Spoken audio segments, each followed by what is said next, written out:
up, What Do You Nerdigans? This is the one and only Packer Girl 89, and today's book nerdigan discussion is Heart of Stone by Kelly Keaton, and this is the fourth book in the Gods and Monsters series. And if you have not read Darkness Becomes Her, A Beautiful Evil, The Wicked Within, or Heart of Stone, or watched any of my book nerdigan videos, what do you on those three books, what are you doing here? You should watch the videos, read the books, then watch the videos, and then come back here so we can talk about it. So this video is going to be a little bit different. Yes, I'm going to give my final thoughts at the end of the book, but this one almost turned into a rant, and you'll find out why. But it didn't. I will say that it was almost a Battle Angel scenario, and if you've been following me on Twitter since September of last year, you know what I'm talking about. But anyway, luckily, this didn't hit Battle Angel. It almost did. It got me pretty mad, but it got me pretty frustrated, I should say, not mad like Battle Angel did. But let's get to this. So basically, this book starts off 6 months after the events of The Wicked Within, and Sebastian and Ari have been officially dating for 6 months, and they're living apart, and it's understandable. So basically what's going on is Sebastian's living with Mikkel in the French Quarter, and Ari's living in the Victorian house that they got at the end of The Wicked Within with the kids, you know,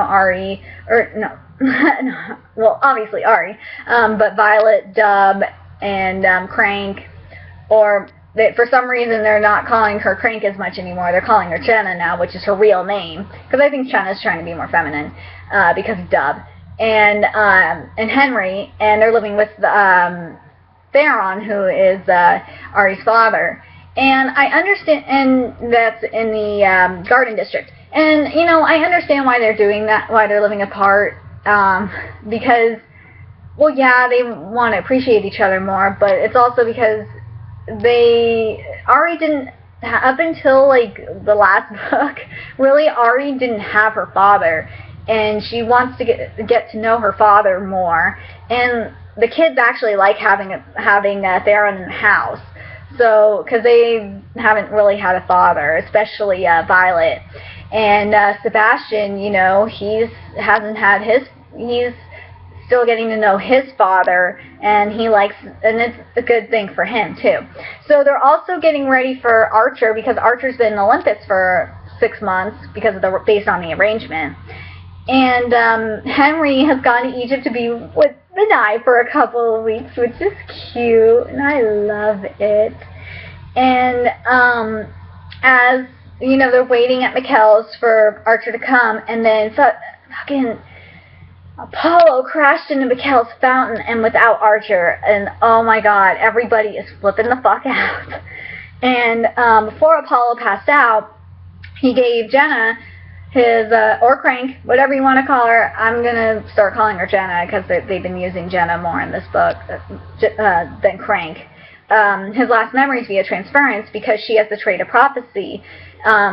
Basically, she can see the unseen when she saw the River Witch as Pandora when no one else could. If you remember in the last book, there was a scene in the hospital with the River Witch, and she mentioned that she saw a woman, and when everyone else thought the River Witch was a man. So after that, there was the new council met.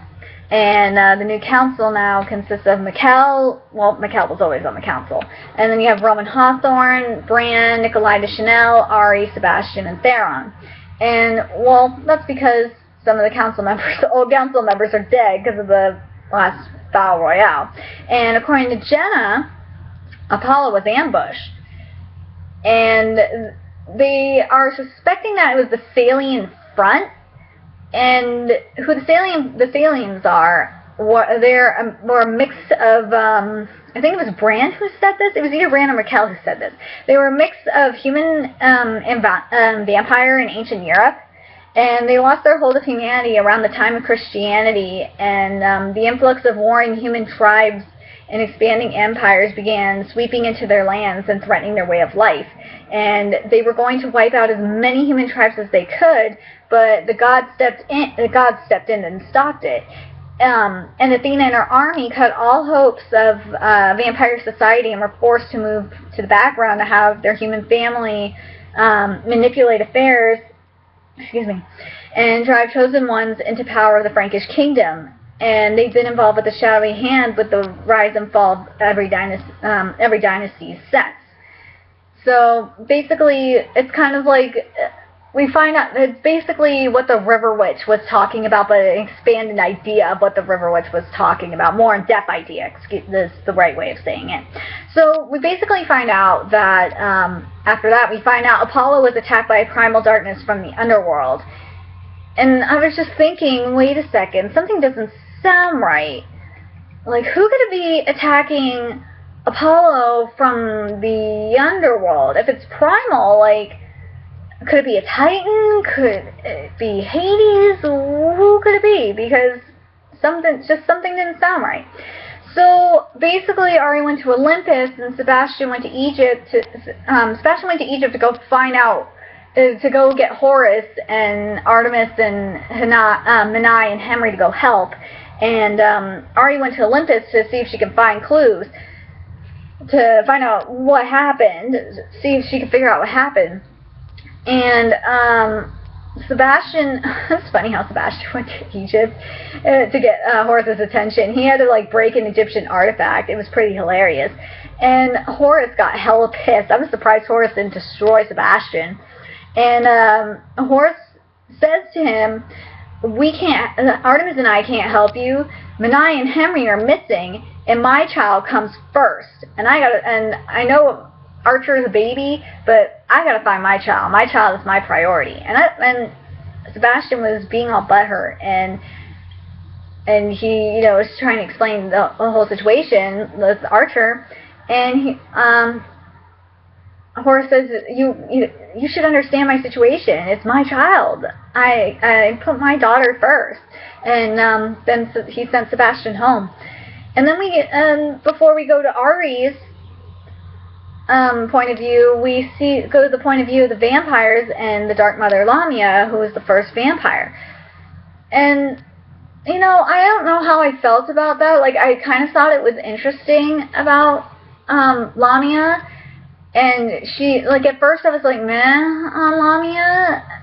But, as the book went on, and I will get to it in a little bit, like, I liked that Kelly included Lamia in this book, because she related it to Athena, and because Athena, you know how Athena is, she, or no, it wasn't Athena, it was, what's her name, Hera, and because Hera, you know how Hera is, Hera's a gelling bitch, but I'll get to that in a second.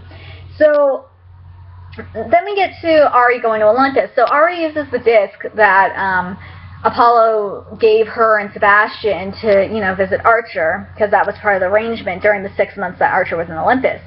So basically, Hestia, Hestia's been taking care of Zeus's temple, and Hestia, Ari's trying to just play it safe and just say, I'm just getting some stuff for Archer, and blah, blah, blah.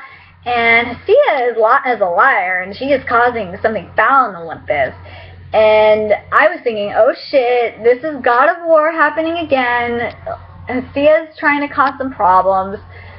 And I thought, Hestia sent harpies, and I was thinking, because we all thought that Athena's minions were dead. And I was thinking, don't fuck with the vengeful Hestia. She will come with 3 harpies and attack your ass. And I was thinking, thank Kami for Mopsora. Mopsora, the harpy, comes to the rescue again, and she brought Hades' helm of invisibility. And, and when she was in Olympus, there was a mysterious man there. And apparently that was actually Thantos. And we find out that Thantos assaulted Apollo and has Archer. And I was like saying, wait a second. and I mentioned this in the book, in Darkness Becomes Her, book Nerd Again. I was like thinking, wait a second. Athena said in Darkness Becomes Her that she killed Thanatos. So what the Kami and Arcee is? Kelly needs to explain this, and I tweeted Kelly about this afterwards. I said to her, wait, Athena said she killed Death. So, because she said she was, I quote, that Athena said that she was the goddess of war and the goddess of death. So I don't understand what she's talking about, because she said she killed Death, unless she was being cocky and a bitch. So I don't understand. What the fuck? Did you forget that Athena said that? It just, that really bothered me.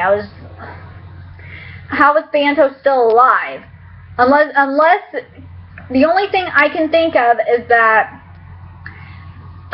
because Hades disappeared, and I'll get to that in a little bit, because Hades disappeared, maybe she was referring to, Athena was referring to Hades?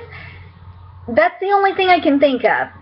So basically, Lamia comes by to visit Apollo, and says to Bran and or not Bran, she says it to Theron in ancient Greek, and Bran and Mikkel are witnessing this, that Thanatos attacked Apollo, and then she took Sebastian. And I'm like thinking, for the love of Kami and Arcee, Sebastian, you have to get kidnapped.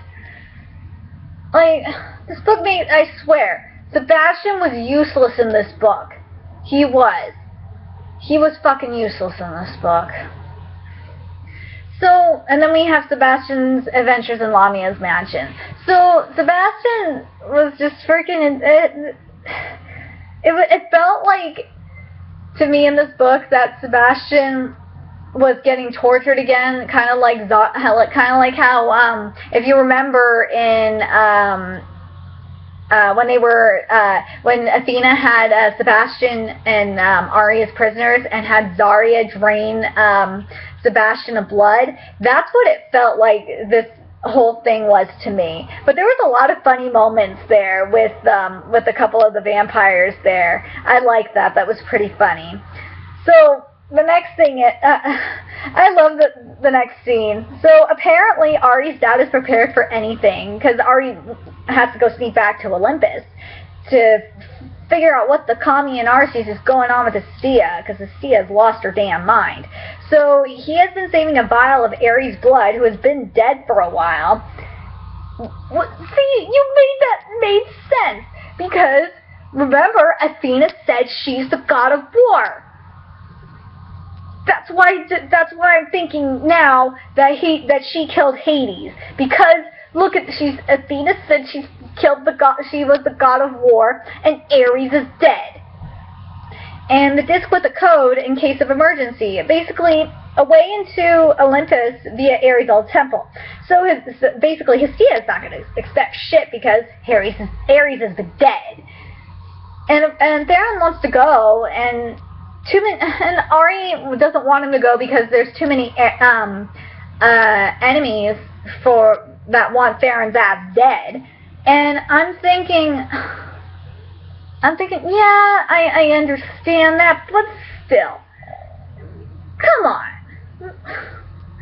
let him go, damn it, Ari. Seriously. And Violet is going instead, and I'm like thinking, yeah, having a Titan/Living Aegis is pretty awesome. And then I got confused because Violet changed her mind, and I was like, wait, what? Come on, damn it, just fucking make up your mind. And so Ari is for sure going on a quest to find Melino, Hades' daughter, alone to get to the underworld to find Thanatos. And of course, Violet sings along anyway, and it's nice to have living armor.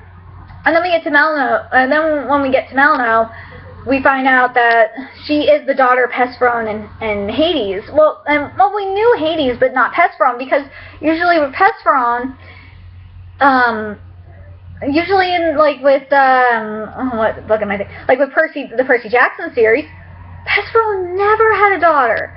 Same with the Starcross series, he never had a daughter with Hesperon, and I just thought it was insane. So Mel made a deal for Thantos, and she wants the Blade of Kronos, so Mel can erase the darkness from inside her, and because she wants to live a normal life, and she only has 2 years. Basically, Ari only has 2 years after Archer's found to get the blade.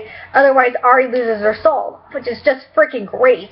And then Violet, after 2 years has passed, and Ari can't find Kronos' blade, Violet has the opportunity to save Ari's soul by finding the blade if she fails. If they both fail, then they have to choose who will die. And also, if the blade is destroyed, then the agreement is invalid. So at least if the blade is destroyed, then the agreement is invalid. So, all I gotta say is, and then the next thing is, all I gotta say is about Lamia or Dark Mother. I swear, Lamia it reminds me of freaking Lilith, is all I gotta say, and we'll get to Lilith, and I will announce what the next set of books is gonna come after my wrap up in the next video. Dark Mother is one horny, sadistic vampire, but seriously, Sebastian, you still fail. And at least Sebastian, I was laughing, at least Sebastian can piss off Philip. That's just what Sebastian likes to do. An advisor, and at least there's hope with her. I liked Advisor was an interesting character, but man, Philip was fucking hilarious. I loved Sebastian pissing off Philip. That was hilarious.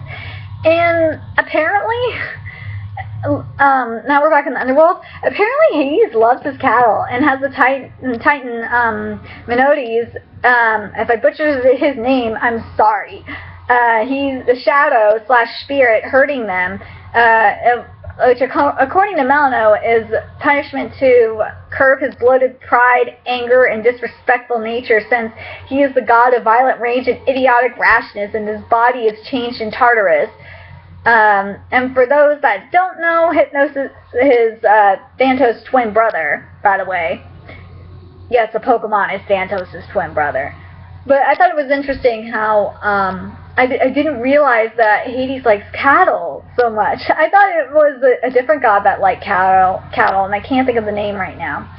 So we find out from Thantos that Hestia ordered Thantos to kill Archer, but thank Kami, Archer is still alive, because Hestia wants control of Olympus, but Thantos planned on killing Hestia, and Thantos had some pent-out anger. He had some pent-out anger issues that he needed to let out on Apollo. Oh my God, Hestia.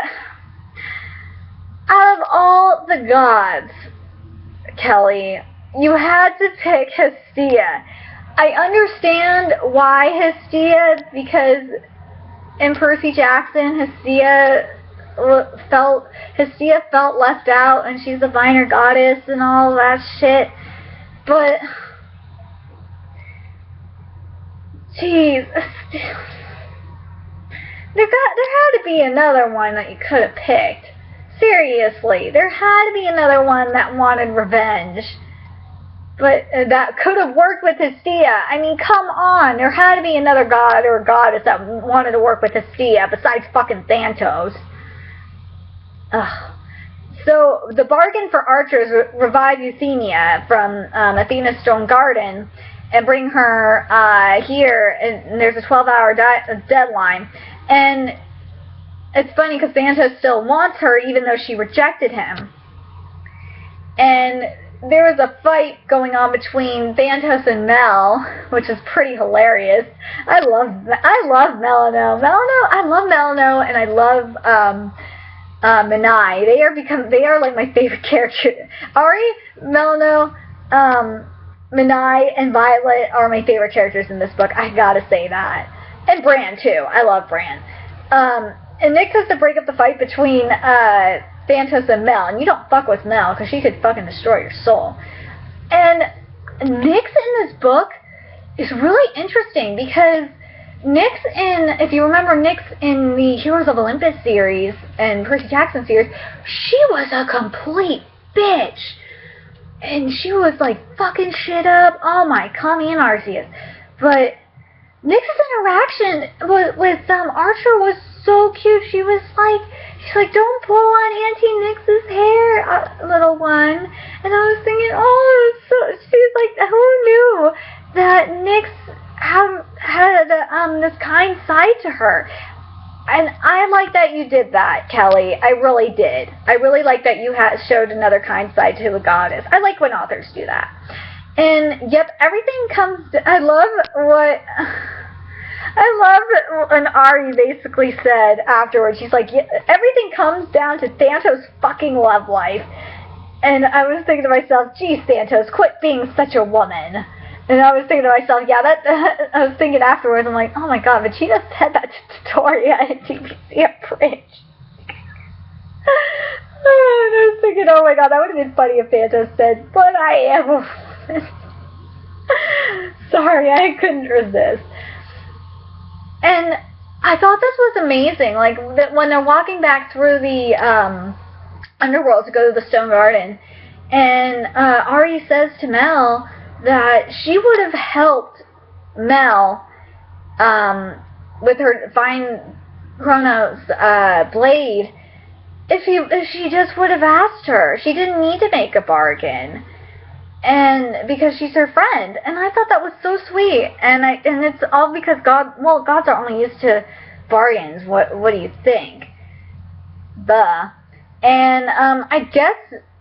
Oh, and we find out the failing front. And this, I thought this was interesting from Sebastian's point of view. We find out that the failing front is trying to breed vampire demigods. And not surprised, Josephine was a part of this. Of course Josephine was a part of this shit. Josephine's always a part about this shit. She's always, even after death, Josephine likes to fuck things up. And then we get to the garden. And it turns out it wasn't Euthymia, I'm butchering her name, sorry, in the garden. It was her own twin, Talia. And I was thinking, what the comedy just happened? Oh my god, what the comedy just happened? And I guess it was because Euthymia found her love, and Talia, her twin sister, didn't, and that's why she took her place. And I thought that was really sweet. And, okay, so now we get to Lamia's backstory, and I thought this was really interesting. So Lamia was once a queen/demigod, and she was cursed by Hera to become the first vampire for having an affair with Zeus that spawned several children ages 6 to 19. Hera sank into Lamia's mind and heart, causing her to kill her own children. Also, Hera cursed Lamia's eyes to remain open so she could see the carnage. Lamia's mother, the great Kate, felt bad for her and gave Lamia a means to resurrect her children by feeding them Lamia's blood. Zeus also removed her eyes. Well, he couldn't remove Hera's curse any other way, so that she could at least rest and in the process give her the gift of prophecy. Because of Hera's curse, Lamia couldn't sleep at all. It was terrible. And can only find sustenance from the blood of 19-year-olds and younger. So, not Archer. And it explains why Lamia is drinking so much of Sebastian's blood. So, and in this sense, and Lamia kills infants too. So it actually, Lamia's story almost kind of reminds me of Lilith in a way. And when we get to Embrace in the next couple of Book Nerdigan videos, you'll understand why. So Philip helps Sebastian escape and gives him the lowdown on what's happening, including Artemis coming to heal Apollo, Ari being in the underworld, sending Sebastian to the Billion Caves, where the Sibyl will help Sebastian get to the underworld. Thanks, Bran, for having spies everywhere, even the Dark Mother Sanctuary. Okay, this is where I have a problem. So basically, we only got like a snippet of what the Kami and Arceus happened. And what I wanted to know was what the fuck happened to Minai and Henry. I want to know what happened to them. Seriously, Kelly, I tweeted you this in a private message. Please give us an ebook of what happened to, or ebook/novella of what happened to Manai and Henry? Please? I really want to know. Because that story sounds really good. So apparently the advisor knows that Archer will choose the side of the gods. And I'm thinking, go Archer? Like, seriously, I want to see this. You need to continue this series, Kelly. Swear to Kami and Arceus you do. And I have to say, when we get back to, the underworld and Thantos and all that, Pasthea is so protective of her sister, and Hypnos is such a protecting, loving hubby to his wife, Pasthea. And I was thinking, oh, Hypnos, you're such a sweet hubby. And Nyx is a protective mama to Archer, at least. Damn! Like, I love how Kelly portrayed Nyx. Nyx was awesome. And Talia said to Thantos that she would rather choose to drink from the river of forgetfulness over being with Thantos. And of course, Sebastian, because she was going to be sliced by Thantos. It was either her or Ari was going to be sliced by Thantos. No, it was Ari that was going to be sliced by Thantos. If I'm wrong, comment section, please let me know. And Sebastian, at this moment, Sebastian has to come to the underworld and get sliced by Thantos. And this is my problem with this book. Fucking Sebastian is useless as shit. He gets fucking killed in this book. And I know he got turned into stone in Beautiful Evil, but at least he wasn't Mistborn, and when he got turned back to human and fucking just destroyed minions left and right. And I should say trolled / destroyed minions left and right. So this is bullshit, I have to say. This is shenanigans. And Sebastian's goodbye was so freaking sad, and I'm just like thinking, this is bullshit. This is shenanigans. Like, why are you doing this to me? This is crap. And then we got this pointless chapter from Hestia's point of view with her revenge. Honestly, I would have rather had an extra long chapter earlier in the book of how Manai and Henry escaped. That's what I would have rather had. I didn't give it, because the chapter for Hestia's point of view was so goddamn short.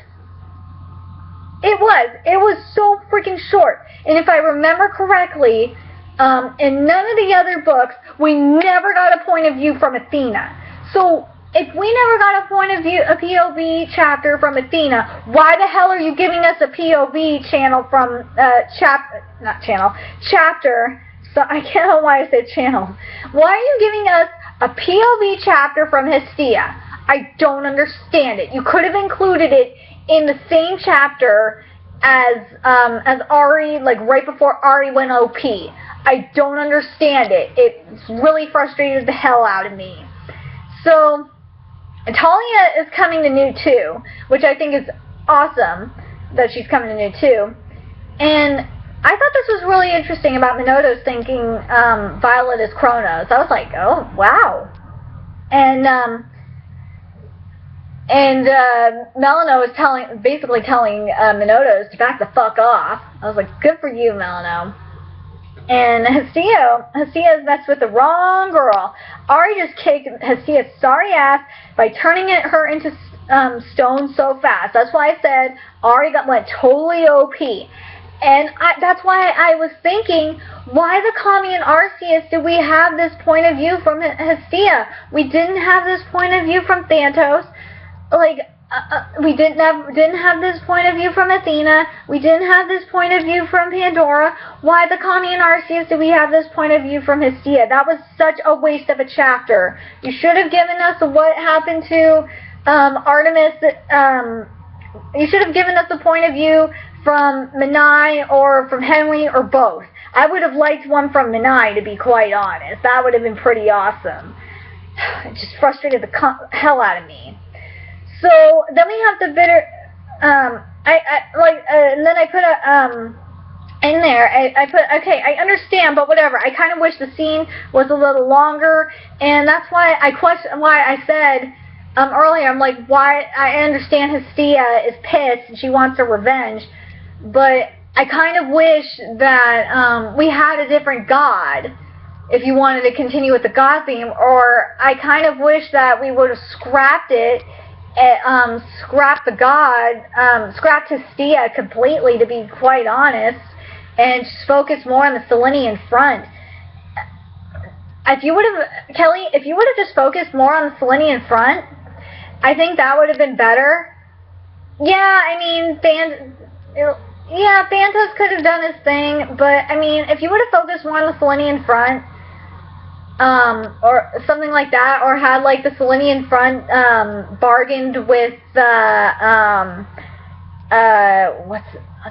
with Phantos or something like that, that I think would have been a lot better than Hestia, to be honest. I know Hestia was getting pissed off.